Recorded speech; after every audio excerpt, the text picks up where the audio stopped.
इदम श्री सद्गुरुवे नमः। सभी को प्रणाम।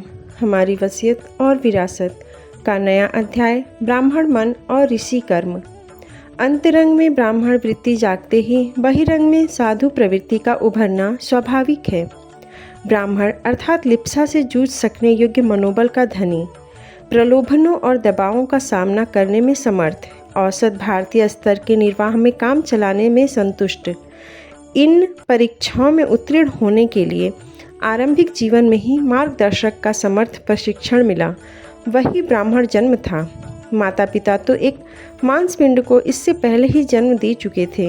ऐसे नर पशुओं का कलेवर न जाने कितनी बार पहनना और छोड़ना पड़ा होगा। तृष्णाओं की पूर्ति के लिए न जाने कितनी बार पाप के पोटले कमाने, लादने, ढोने और भुगतने पड़े होंगे, पर संतोष और गर्व इसी जन्म पर है जिसे ब्राह्मण जन्म कहा जा सकता है। एक शरीर नर पशु का, दूसरा नर नारायण का प्राप्त करने का सुयोग इसी बार मिला है।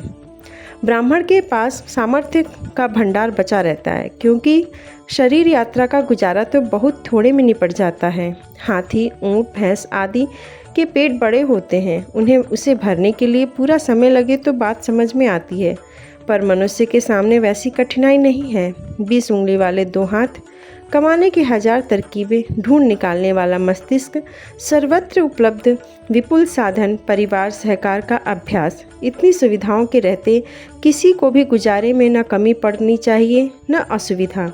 फिर पेट की लंबाई चौड़ाई भी तो मात्र 6 इंच की ही है।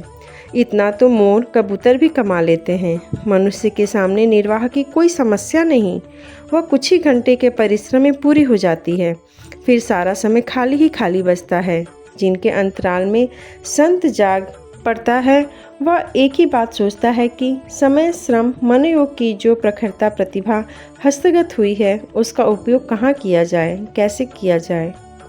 लेखक युग ऋषि पंडित श्री राम शर्मा आचार्य।